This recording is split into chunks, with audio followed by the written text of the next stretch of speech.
This is incredible. Sauron, the Lidless Eye, steals your Shelly with your own Shelly.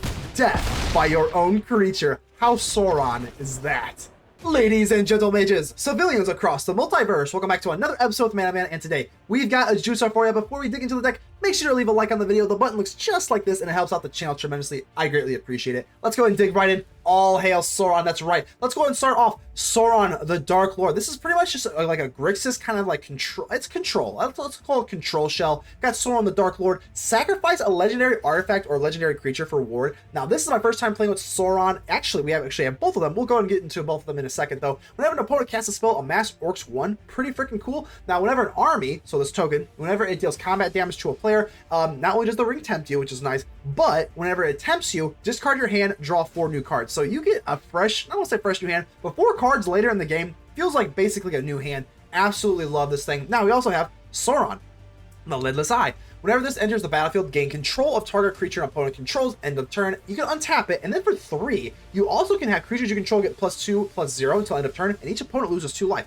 So if you need a mana sink, even if combat is looking a little murky, you can just hit this for 2 life every single time. Of course, we have the One Ring because this is a Sauron deck, but the One Ring is not. I mean, like, there's just so many silver bullets in this deck. I actually want to give a little shout out to Talion, the Kindly Lord. I kind of forgot about this card, but in this like kind of control-y type of shell, I do think the Kindly Lord is pretty good. Let's go ahead and get just address our other big thing here. We got the Enigma Goliath. This card is sick. I completely forgot this was even a thing. It's got flying, ward 3, and pay 3 life. Now, why do I like the red aspect of Grixis is really nice because like Esper is nice because it like just is like total control. Now, red is dealing damage. That's also why we have the melt through instead of cut down, because dealing 2 damage, we can actually hit your face with this. Play with fire, not legal in alchemy, so we have the melt through instead. But the pay 3 life does come in handy, especially because you have, whenever you cast a non-creature spell, create X/1/1 goblin creature tokens and they gain haste. So you're just gonna be able to just make a bazillion 1/1s with this. I really like this card as like kind of like the end step. If you can have like a virtual persistence with the Enigma Goliath, you get 7 1/1s. I mean, it's just like there's so much things you can do here. There's so many silver bullets. I guess it's kind of overwhelming to kind of get into everything here.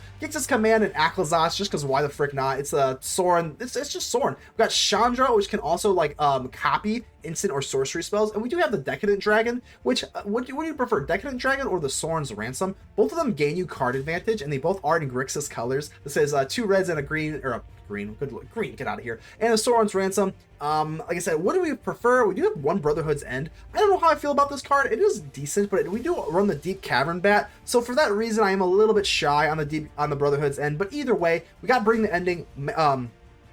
Make Disappear is not legal in alchemy, so this is the kind of the it is 2 instead of 3, and you don't have that casualty thing, but I still like the Bring the Ending and the Negate. Really awesome. Just overall a little control shell. Now, the hardest part about this deck is piloting it, because you do have all these Restless cards in order to make the mana bases are a little bit shaky in alchemy. So the 3 colors, you have like all these Restless cards, so as long as you can kind of play around them, you should be fine. Crucius also lets you play around and stuff with treasure tokens and fixing up your hand. But this is basically the deck. We've got Sauron, the Lidless Eye, we've got Sauron, the Dark Lord, and hopefully we just have some Grixis fun, baby. Consider joining the channel. That would really help me out as a content creator, and consider subscribing if you have not already. And without further ado, let's get ready to vanquish some enemies.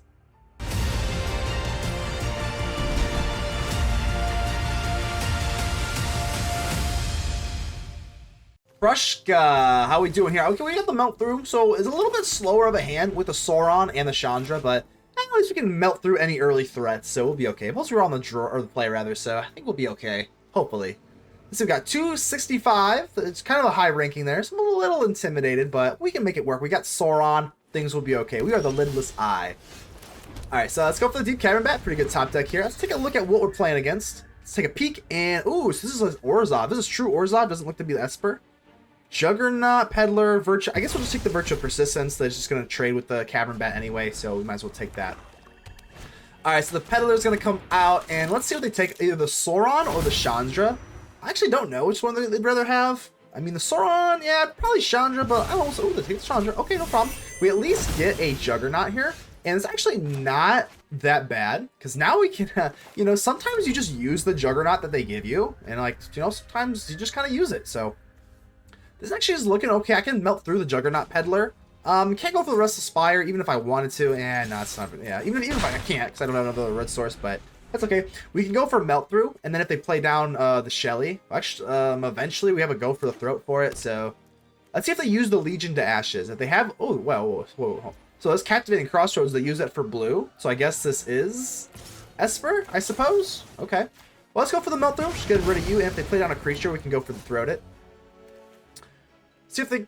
Yeah, it kind of threw me for a loop, though. I didn't see any blue cards in their hand, so maybe they just... Yeah, sometimes that happens. Okay. You know, I could go for the Crucius Titan of Waves, but I could just drop this Juggernaut. I think we're just going to drop the Juggernaut on him. Like, let's go ahead and get our damage in with our little bat, and let's just drop the Juggernaut. Screw it. I'm the freaking Juggernaut. I always thought the concept of the Juggernaut as an X-Men was always pretty cool. Like, it's been a long time since I've seen X-Men, mostly X-Men Evolutions. If you've, I've talked about it a few times, but I know everyone hates like X-Men Evolutions. X-Men Evolution, just because it was, you know, not like, I think it's like not canon or whatever. It's just like a spin-off, but that's kind of what I grew up with, so I kind of hold a little bit near and dear to my heart. So, it's actually kind of awkward.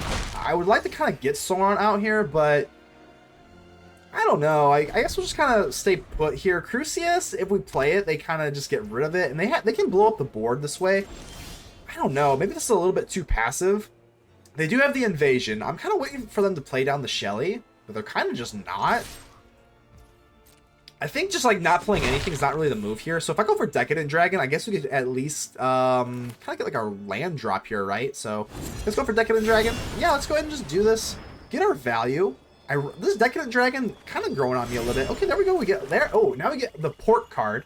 I just got the port card. Still don't know how to pronounce this damn thing, but yeah, this is looking pretty good. Now we actually have to go for the throw or the port card, and eventually they're gonna have. You know, I keep saying that we have to do something. Eventually, you have to do something, Prushka. You have to do something. So if they go for this cut, oh, okay, so cut down. Okay, no big deal. So they do get their virtue back. I'm a little nervous about that because we don't have a whole lot to deal with the virtue. I think our best bet is just countering it before it comes onto the battlefield. But right, I think the play here is just go for Decadent Dragon. We could actually, it is close though. I actually was close to kind of just keeping the land in my hand and then going for Crucius, the Titan of the Waves. But I think I'm gonna do this and just hold up the port card. Or, I mean, it's a little bit more mana efficient, but going in for the Titan, starting to, later in the game, being able to go for the Crucius of the Waves here can really kind of help out, like, fix your hand, though. Because once you start hitting a certain amount of lands, you kind of want to exchange them for, like, something greater. Alright, I think we'll just kind of stay put here. Legion to Ashes, that's fine. We're staying put. We're keeping steady. We got the Sauron, the Lidless Eye. I want them to play down the Shelly before we go for the Sauron. And at this point, let's just go for the Crucius here. And we can get a treasure token, so we actually can play down the port card without the Lend the Hand part. Not the instant part, the actual enchantment part. I think we're going to go ahead and ditch away this Melt Through here. Let's do this. And now we got the Enigma Goliath. I love this card. This deck is just a blast. It's got a lot of silver bullets in it. So the Enigma Goliath, we can actually use this thing pretty freaking effectively. So it's any non-creature spell as well. So let's see what they do here. They finally go for the Virtue of... I'm going to actually kill my Crucius here with the go for the throw. Let's do this just so we deny them the Virtue of Persistence. I like that. It might seem a little bit weird. I think that's the best move. I don't have a whole lot that I can really deal with that for. So... Now we've got, man, wow. Now we got some options here. We got Talion. We got the Enigma Goliath. I think we're just going to play down the Enigma Goliath. Let's just do this. It kind of sucks that they obviously are probably just going to go in for the Invasion card here. But I'm okay with this. If they just do a 1-for-1, that's okay. It has Ward 3, pay 3 life. So, I mean, if they kill it, at least we just get rid of the Invasion. They can't really do any sort of spot removal, presumably. So here comes the Invasion of Fiora. Fine. It is what it is. Get rid of it. Kind of breaks my heart a little bit. We do have a Bring the Ending, which is just a turn too soon. And I can't really drop the Sauron unless they want to go in for the Shelly. So I think our only option here is to go for the Talion. And I don't really know what to play. I'm going to actually go for 4. Kind of risky, but like I don't really know what else to do. Usually Talion, you just call 2, and that's usually a pretty good number for like most decks. You know, they could just trade like a go for the throat, but I haven't seen that go for the throat yet, so eventually they gotta do something here. If they do have like another demolition field, that's fine. If they have another like invasion to blow up the board, again, I do have Bring the Ending now, so there's that. I guess I'll float this mana just to kind of scare them. I don't think that really is gonna matter, but I might as well. Sure. What color do we need? I don't think it particularly matters too much. I think we're pretty good in the mana department. We are playing 3 colors, but I think we're pretty fixed up here. And let's see what they want to do here. Drop the Shelly. Drop the Shelly so that I can steal it with Sauron. Alright, my turn. Restless Vent. Well, now I don't want the Crucius, Titan of the Wave, so I think we're just going to get down the Restless card. Typically, I kind of want to keep that if you have the Titan, but now I think we just drop the Restless Vents. Can kind of just wreak some havoc later in the game, and that's fine. So let's go ahead and drop you. I actually maybe could have... Actually, now that we didn't go for the... I'm still not ready for the Sauron. I'm just not. It just feels a little bit gross. Now that we didn't go for the Restless, I think... You know, let's do this. Because we didn't go for any of the Restless cards, so we miss out on a little bit of mana efficiency here. I'm actually going to go for the Port card. We do have that treasure from our Crucius, and now we can just kind of get a little bit more down on the board here. Because, again, we got to deal a little bit of damage. I don't want to just do a staring contest forever. So let's go in for you, and okay. So ultimately, I think at the end of the day, I think Grixis, the main thing about Grixis is it has red instead of white, and white's a lot better for the marathon. Grixis, you kind of want to be a little faster. Okay, wow, they actually play down the Shelly. They actually play down the Shelly, and that actually activates Talion. That's actually wonderful. Wow, so... Wow, no way! Talion the Kindly Lord. The 4 was the move. And we go for Bring the Ending. We get rid of that. This is amazing. We do lose 2 life on the Shelly, but wow, we hit him twice with Talion, Shelly, and the One Ring. And now, no way. They're setting up perfectly. Wow. Sauron, the Lidless Eye. This is incredible. Sauron, the Lidless Eye steals your Shelly. You get haste. So now we just take that. And now Sauron can give all of our creatures +2/+0. And each opponent loses 2 life. And that should be good to go. They're completely tapped out. This is insane. Sauron, the Lidless Eye, with your own Shelly. Death by your own creature. How Sauron is that? World Peace, how you doing here? Looking like a pretty good hand. Of course, the little Cavern Bat's always a persistently annoying little thing here. So, World Peace. There is nothing peaceful about Sauron. I'll tell you that right now. So hopefully we can kind of end the peace. We're not here for peace. We're playing Grixis. We got Nicobolas sleeves. We got Nicobolas avatar. Nothing peaceful about us. So we'll play the villain today.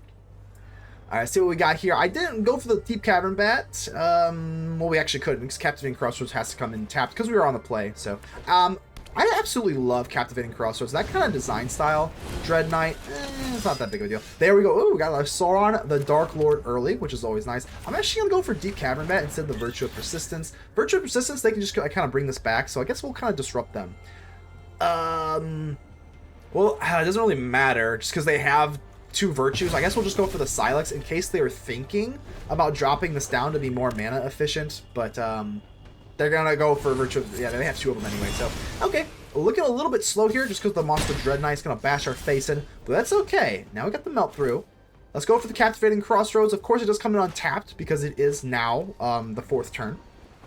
But going back to, I think we're just gonna drop.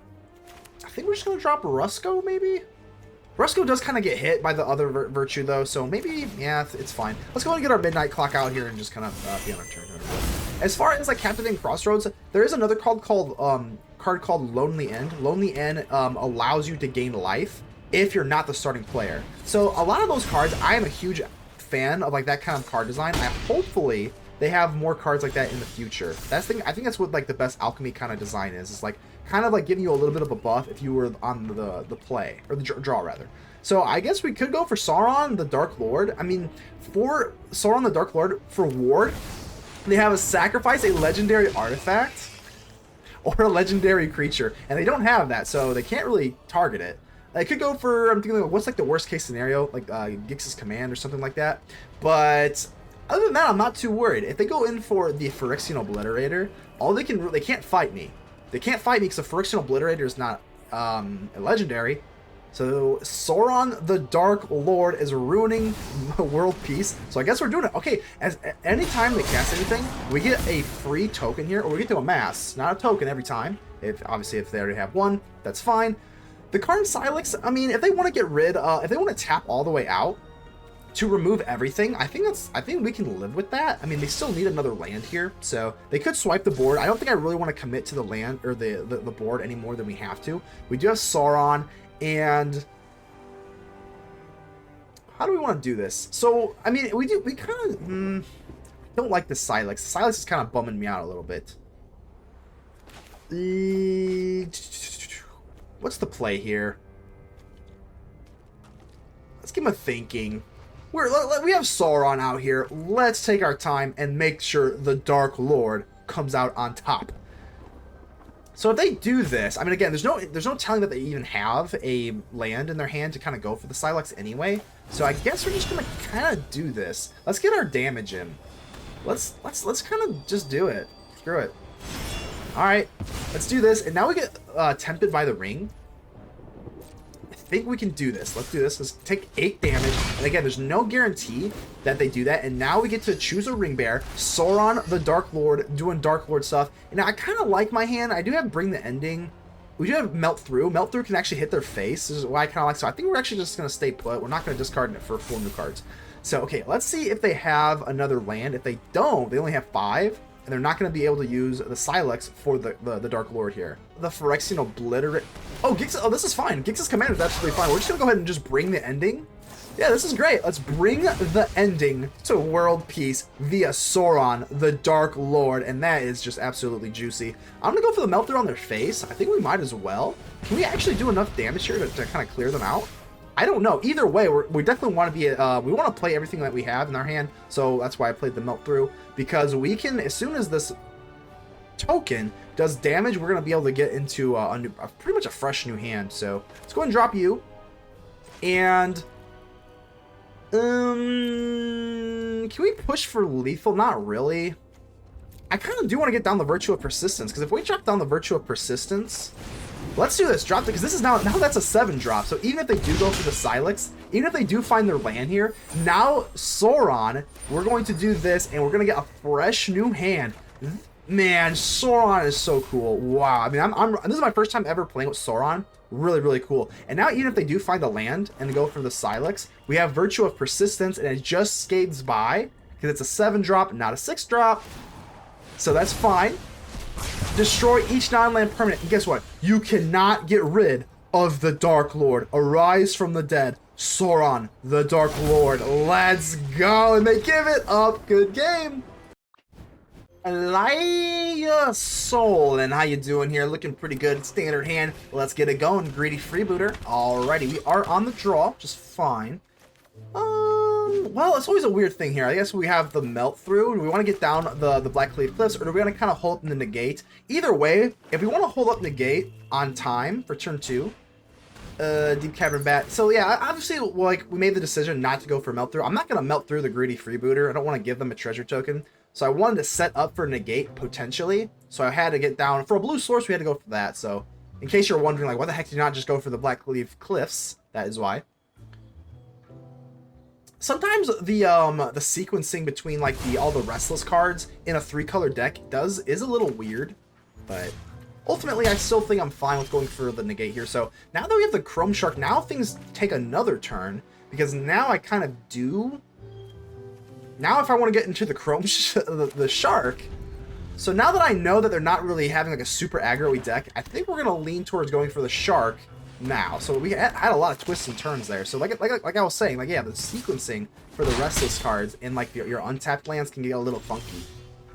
All right, so now we got the Virtue of Persistence, and now I was going to say it almost took another turn again, chopping the Restless Spire so that we can go for the Virtue of Persistence. But ultimately, I'm going to go for the Shark instead. Yeah, that was. I mean, I don't even know how else to explain it. If you're kind of like just listen to me blab, going, "What the heck are you talking about?" Just like, yeah, I don't know. In my head, I was like running marathons. Like, do I drop the each turn? It like changed. Like, do I drop the Restless? Do I drop the untapped land? All right, enough about that. Let's go in Greedy Freebooter. Let's go with the Lash. What's this card called? They do get the treasure token, Lash of the Balrog. So that's fine. I mean, 3/1 is nothing to sneeze at. I mean, that is a decent amount of damage here. But we do have the Gix's command. We do have this Enigma Goliath, which is actually like a really cool card. And I think we're just gonna drop you. At a certain point, I probably will just ditch the Negate. Now, I'm actually going to be a little bit weird here. Maybe I actually want to take with Crucius. Let's have it survive first. Let's see if it survives first. But if it does, and we go to the end step, okay, it does. So I think we might get rid of the Negate. I haven't really seen anything too crazy that I want to like counter. So I think I might get rid of the counter spell, and we're going to go for Greater. Now, I did kind of debate going for Lesser Than, because with the negate, it's either a land or a meltdown, because that was a mana value of 2. Shelly, okay, that's not a big deal. With Gix's command, we can actually just take out the Shelly, so that's actually not that big of a deal. I mean, I'm gonna stay put. Let's go ahead and keep this down. I know it's a little scary. We're down to 9, and the Shelly's gonna take us down to 2. It's a little scary, but we have the Gix's command. We have the lifelink there too, so I don't think we're in that much trouble here. Let's go for the Gix's command. Let's go ahead and sacrifice your Shelly, and of course we're gonna get that delicious lifelink, which could matter here. And oh gosh, if they have some sort of spot removal here, it's a little rough because now we don't get our land, but that would be a lot of resources as well. So this is a little scary because then they have a 3-1 and a 1-1 still. I didn't sacrifice the oh no, indestructible. Oh no, that it still goes away, my friend. Oh no, I don't want to, I don't want to judge too hard, but I'm like, you're in Mythic, and that's a little rough there, my friend. Let's go ahead and get rid of the Deep Cavern Bat. They don't have a hand anymore anyway. I'm gonna go for Lesser. Let's go for Lesser, and we do get into a land. It is gonna come in tapped because it's later in the game for the Cliffs, but that's okay. And Nazgul, I can't. Yeah, that was rough. They get indestructible. They still have to sacrifice it. All right, this is not that big of a deal. We're not out of the woods yet, though. We can kind of just go for the Virtue of Persistence on the Nazgul. They don't even swing. Wow. I guess I kind of understand, but like, they're not going to win a marathon here. They definitely want to be a little bit faster. So I guess we'll get down the cliffs so that we can go for Virtue of Persistence on the Nazgul. Or maybe just you. The ring tempts you. Oh, wait, hold on. Whenever it tempts you, do they get another +1? Okay, so we screwed up. So they had an oopsie and we had an oopsie. So that was really dumb of me. Oops. Yeah, I was dumb. I guess I'll just kind of hold back here. Now that was really dumb of me because I gave them a free +1/+1 counter. So I guess we don't really need Crucius too much at this point anymore. I mean, I guess we'll just get rid of you. At this point, I can hardcast the Enigma Goliath. So a little bit of a weird match here. A huge mistake on their part and a pretty moderate mistake on my part, but not the end of the world. I think we can still recover from that. Oh god. Okay, so like I said, not the biggest end of the world though. Swinging in, I think we swing with the Nazgul. So I guess it really didn't the little buff there didn't really come up to bite us. We're just kind of in a staring contest with the Crucius and the Nazgul, so fine. You know, if they don't have any more removal, I think it's time that we can maybe start dropping the Enigma Goliath. So 1, 2, 3, 4, 5. We do need one more land that comes in untapped, and we can just drop this. But I'm gonna go for the ransom here. Let's see what they give us here. So they have to divide it into 2 piles, 4 cards, 2 piles. You pick one. One's face down, one is face up, and you just get to choose essentially. So sometimes this is like I love cards like these. They're really interesting. It's very demure. So flavor-wise, it's nice, and then just like having them like sometimes they punk you out. Sometimes they'll give you like one card on the bottom and it's a land, and like you might just like fall for the bait. But Decadent Dragon in a land, I think. Ooh, well, I mean, I guess we'll just choose this. We get a Sauron the Dark Lord and a land, so that kind of works out cool. Really cool. So now we actually have our choice here. With the Captivating Crossroads comes in untapped. Now I can go in for Sauron the Dark Lord, or I can go in for the Enigma Goliath. I think we've given Sauron a little bit of love. I love Sauron a lot, but I think we're gonna go with this because we actually have the Virtue of Persistence. So I do love Sauron, but I guess we'll spread the love out a little bit. We'll try this thing out, and I guess we'll get rid of you. The counters are a little bit. They have so much mana that they can pay to bring the ending anyway. So let's just do this. And next turn, we're gonna go for the Virtue of Persistence. Nazgul, that's fine. At this point, I might even trade the Crucius. That's fine. Yeah, they're up to what, 5-6 now. And oh yeah, it's actually rough. I think, do I chump block here? I really should not have. I should have killed the Nazgul when I had the chance, but they're gonna swing in here and they're gonna do this. But this is actually not that big of a deal here because what just happened there? They want to get this back that badly? Okay, that's fine. Okay, this is a little puzzling, but that's okay.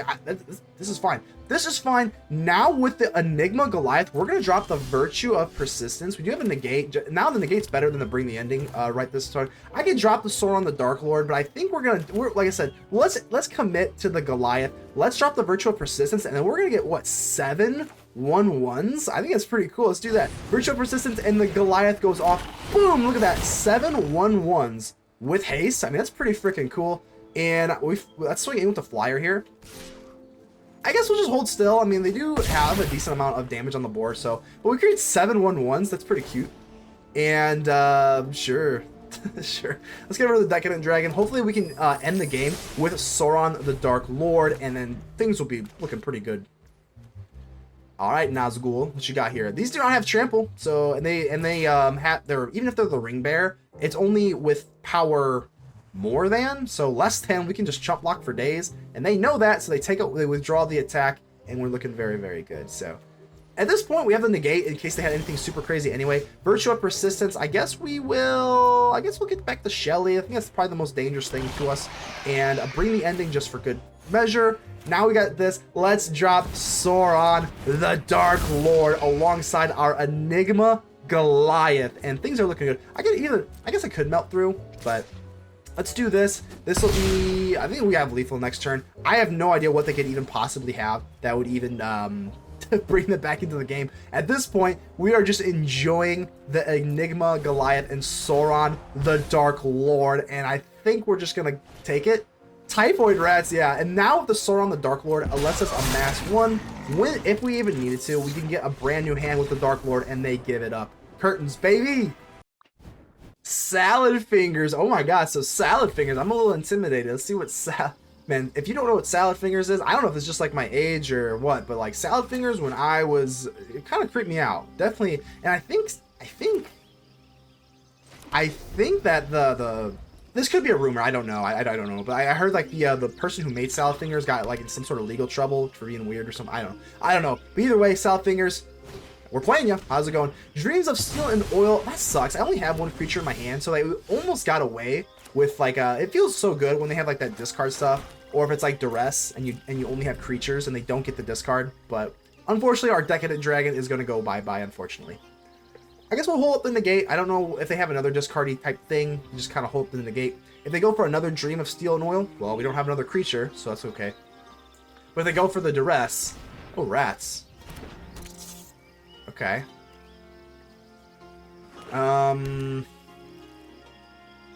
Death Touch, huh? Oh, another one. Oh, okay. Interesting. Okay, I guess... do I melt through this thing? I guess we'll just pop one off. Sure.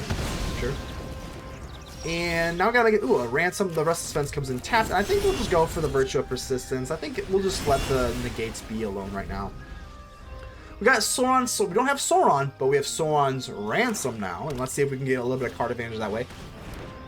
Varan. So at this point, these negates are not looking too good. Another Typhoid. What is going on here? There's an interesting deck here. So Varan, yeah, I mean...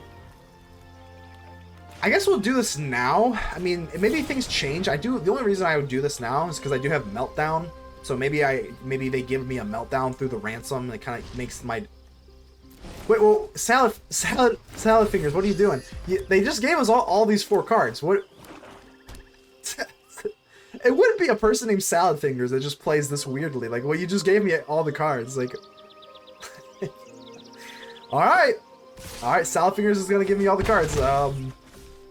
Bold strategy. I don't know. They probably just didn't know how the card worked. I'm assuming because like I don't know what that means. Maybe they thought that we took life for each card gotten or something like that, and they're just trying to be fast. That's what I'm hoping for, unless they're just like blowing the game. But they're not scooping, so like I don't know. Okay. Either way, I guess we do have the Brotherhood's End. I'm actually probably just gonna do this, and we're not gonna go for the Dark Slick Shores because I want to hold up this negate just in case they have something super crazy. Yeah. I mean, they haven't showed me really anything super crazy yet, but we'll just hope the negate, and then we go for the Enigma Goliath. The Enigma Goliath is a really, really fun card, though. So, I think we're just kind of looking pretty steady here. It's fine. Next turn, we can kind of go in. Dreams of Steel and Oil. No. Dreams of Steel and Oil. Your dreams are forgotten, Salad Fingers. We have the Enigma Goliath, and we are looking good. Now I'm going to go for this. Go for the Shores, because that comes in tapped. And now we hold up the negate, and then we can go for our Enigma Goliath. What a sick card. Alright, Sheldred's Scintillator. That's not a big deal. We have 17 life, and there are fresh out of cards here, so that's going to be absolutely no sweat off my bones. Sweat off my bones? Is that what I just said? Sometimes the commentary, sometimes I talk so much, I'm like, did I just say that? No. Alright, so the Scintillator is going to remove a card. Let's see, they can get another Vron. It's whatever. They actually don't even get it. They conjure it randomly on the top 5 cards of their library or something like that. Okay, and I think we're just gonna drop the Enigma Goliath, and we have the same now. Look how sick this is. I'm gonna keep this because it has Menace, and they actually cannot even get through this little wall here. We double block, and they don't even kill one of them. And now look at this. Now we go for Virtue of Persistence, and now the Shark and the Goliath go off 7/1/1s. Oh, look at this. I'm swinging all. I'm swinging all. They can't block, and they just give it up. What a sick win. Marty, how we doing here? Looking good. Got to bring the ending, of course. Bring the ending. Obviously, not running counters, or not running toxic, but bring the ending still pretty good. I'm actually gonna call it black, just that we do have a black source for the Decadent Dragon potentially, and then we'll see what we got going on. Red, ew. Red. Restless Reef. Okay, of course, having to balance out the Restless cards with your untapped cards is probably the biggest, like, probably the biggest. What do I even call it? Like, problem, I guess you could just call it. Let's go for the bring the ending on the Feldon.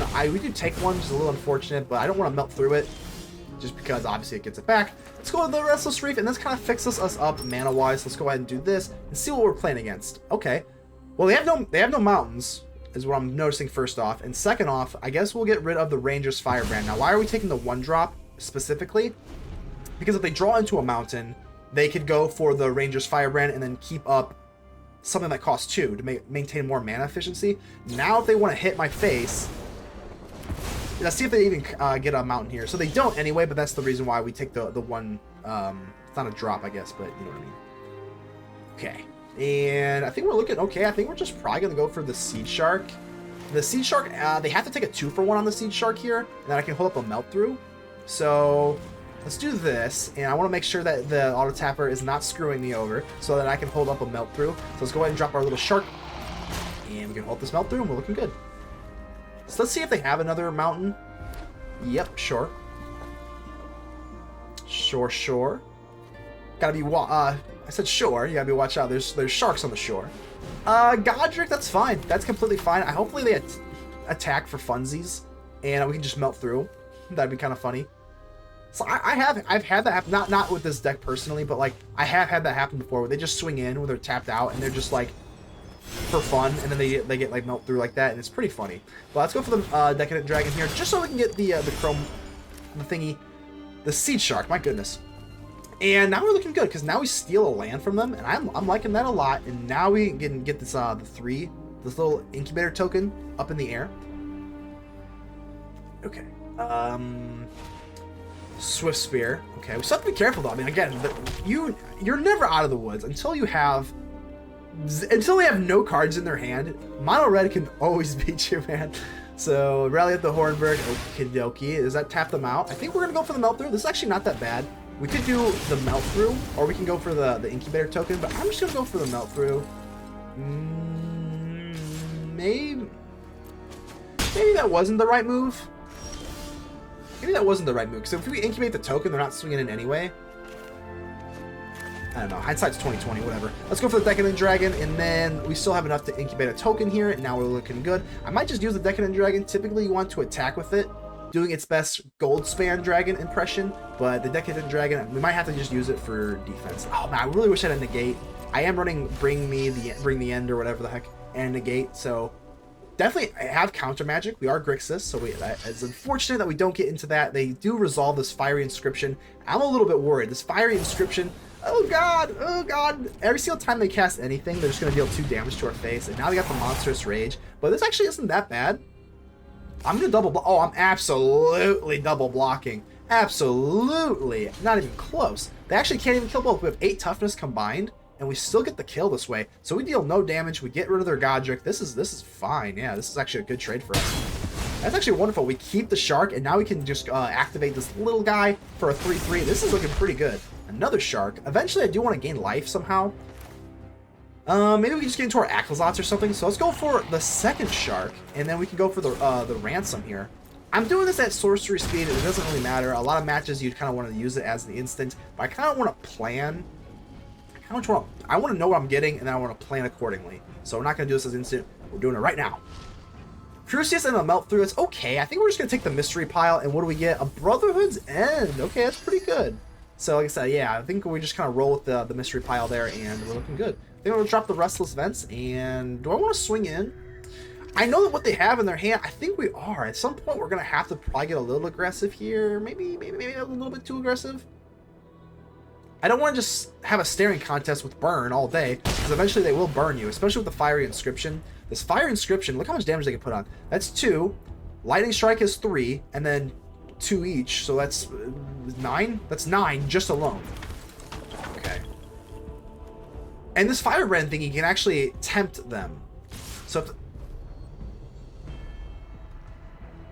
I was like, well, I guess that makes sense. Alright, yeah. We have to block. We can't just not. I'm actually let's double block the Swift Spear, just because if they Lightning Strike,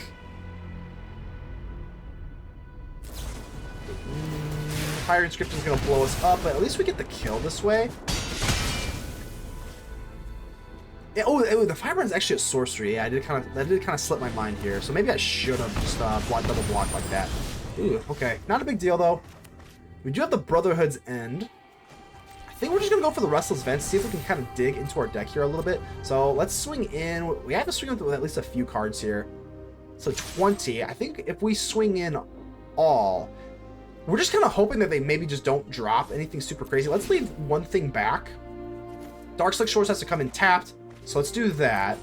Bang, bang, bang. We take them down to 13, which is nothing to sneeze at. And if I go for the Underground River or Sulphur Springs, doesn't really matter. I can animate these Incubator tokens, and I think we could maybe have lethal next turn. So if they draw a burn spell, we obviously die. If they draw a burn spell, we die. We just kind of accept the fate. And Feldon. This is hold on, this isn't that bad. Hold on, this is not that bad. We're gonna win. I think we won. So the 1/1 can only be blocked by a 1/1. So let's go ahead and get this Incubator token online, and we can go for this. And if we block this, let's not block the Feldon. Let's not block. We could. Wait, no. Yeah, let's not block it. Let's not block Feldon, because if we block Feldon, we give them an opportunity to draw into their deck for a burn spell for lethal, and this way we just take the Feldon. We go down to 1, and I think we have lethal now, right? Let's drop you. Go for the Incubator token. I see they have 13 life. Let's go for the Restless Vents, and we can animate. Wait, do we have enough? Do we have enough for the Restless Reef here? One. I can't because of 1 life, and then I can't do the Painland. So let's just go for the Incubator token, and it's not gonna matter. This should be enough. Wow, let's go in for the Restless Vents here. They give us a good game. Let's give them a good game, because that really was a good game. Down to 1 life from burn, not enough. Good game. Emily Rath, how you doing here? Let's hopefully you can see the wrath of Sauron, Emily Rath. Nothing personal, of course. But let's go and drop our Restless Vents, see if we can get into the Bring the Ending. Turn 2, looking good. Oh, we're gonna need at least 1 more land just so we can get into the Crucius. But what I love about the Crucius is that he just kind of fixes up the hand anyway. So Evolved Sleeper, nothing to scoff at there. But yeah, I mean, we got the Melt Through. And I think we can kind of scoff at the Evolved Sleeper if we've got a Melt Through. So okie dokie, let's see what you got here. Let's see if they commit. If you commit, I'll commit. Sound like an ex-girlfriend. I'm gonna let this go. They might play something a little bit more formidable that I want to melt through instead of Evolved Sleeper. So let's just go. There we go. So the recycler here, they can, when this thing dies, they actually get another copy of it into the graveyard, and they can unearth both copies for 2. So that is a little scary. This card is very, very good for aggro. Yeah, so I'm a big fan of the recycler here. Hopefully we can. Oh, thank goodness we do get. It's a tap land, but it's still a land. So thankfully we do get that. That could have been pretty bad if we're stuck on land there. Can't get stuck on land on turn 3. That's a little rough for a control. Yeah, I mean, yeah, it was a control deck. I have a weird like connotation of not thinking that things are control if they're not Azorius, but like this is a control deck. All right, so Evolved Sleeper down to 18. That's fine. If you're not going to commit to me, I'm not committing to you, Preacher. That's exactly why we're not committing to the Evolved Sleeper. We're committed to countering the bigger threat. Let's get rid of that, and we got another land. Thank God. That is like really, really nice. Of course, we have the Crucius Titan of the Waves. We could go for lesser and then get a treasure token to kind of fix things up. And man, we're gonna do the Brotherhood's End. The Brotherhood's End does kind of kill me, which kind of sucks. I guess we'll get rid of the Brotherhood's End. Maybe see if we can get something bigger. See if we can get a Sauron or an Enigma Goliath. And a Virtual Persistence is actually pretty good. I actually don't mind that. This seems to be a lot more aggressive of a deck. Plus, if they have the Preacher of the Preacher has 4 toughness, so the That's fine. Yeah, the Brotherhood's End's not looking too good if they start dropping 4 toughness creatures anyway. And let's go. If you commit to me... Oh, no. Alright, so let's see. I would think at some point they're going to have to do this. So, if you commit to me, I'll commit to you. It sound like an ex-girlfriend? Are we an ex-girlfriend? Oh, the ex-girlfriend is not crazy. They have commitment issues. Let's go ahead and kill them. Melt through, baby. Get rid of that thing. Down to 18 life. Looking good. Captivating Crossroads. Now what do we want to do? What's the play here? I can go for Decadent Dragon. Maybe... Do I want to just drop the actual Decadent Dragon? Or what should I do here? Let's do this. It is a little scary doing this. Let's do this. Let's take it slow. If you don't... Yeah, let's just take it slow. If you don't want to do for the full-blown value, you can just drop the Decadent Dragon, but I only have 1 card in my hand, so maybe we just kind of take it slow. We're at 20 life. There's no reason to be sad. This is actually pretty good. I mean, we're going to take the damage, but when I say it's pretty good, I just mean this is like a really weak... This is really weak, comparatively speaking, so... Yeah, it's fine. Just down to 17. That's all they had. That's fine. Expensive taste for the Decadent Dragon. We are Decadent. Didn't get a whole lot there, but at least we get land. So, and then we can just drop the Decadent Dragon itself. Sure. We can just go for the Virtue. Actually, let's just go down for the Virtue of Persistence. They have no way of dealing with this. Mono Black does not have enchantment removal as much as I can think of, unless they're running some super weird card. Mono Black is gonna have a very tough time with this. We're Grixis. Yeah, let's say we're Grixis, and we have a very tough time with enchantments. Like if the opponent has a Virtue of Persistence out, it gets pretty rough. I don't really have anything to deal with it. So Decadent Dragon, and then the Ransom. Is that the move? Is that the freaking move? I don't really want to drop the Swamp because again the Crucius does help us out here. Let's do this, and yeah, this is actually good. We actually don't need to play the Swamp in order to have 3 mana sources because then we create a treasure token this way. Let's go for greater, and there we go, a Chandra. There we go. Chandra has not been too like I want to say relevant for like this video so far. So well, Ransoms does not draw cards. We just kind of like put them in our hand, so we actually don't have to worry about the Shelly just yet. Let's go ahead and just do this. And I'll go for the Sauron's Ransom. Sure, let's just see what we can get here. And we still have the Virtue of Persistence, so we're looking really, really good. Yeah, Shelly shouldn't be too big of a problem here. And actually, we can just go for Chandra, and we can actually just pop them both. So, of course, love the Sauron's Ransom. Let's see what they choose here. Sometimes they do try and trick us up, so we can't take the bait. A Brotherhood's End, well, I don't want the negate of the Brotherhood's End. I don't want that. Let's take the Mystery Pile, but yeah. Like a bat? I guess a bat's not terrible. And we do get to choose a Ring Bearer here. Yeah, what was that? Negate and a Brotherhood's End? I guess that's okay. We do kill the Phyrexian Flesh Gorger that way. Let's take a Preacher of the Schism. Can't hurt. Can't hurt. Yeah, I think we're just gonna drop the Chandra. Chandra can actually just drop 5 damage on your head. I guess that's one way to do it. Let's go ahead and swing in with the Crucius. We are the Ring Bearer, so they actually can't block with Shelly. They can't block with it. And I doubt they're going to trade the Flesh Gorger, so if they don't block with it, which is fine, because they don't want to give it with the Virtue of Persistence, that was kind of the plan, but that's okay. Chandra, I almost said Shelly. Chandra is just absolutely fine here. Let's drop Chandra, the Hope's Beacon, and we actually can go for the Deep Cavern Bat before we do that. -5. I'm going to kill the Chandra. That's fine. We'll do this. And they're going to give me that Flesh Gorger for the full 7-5. Whether they like it or not, and they don't even let me because they know the end is coming.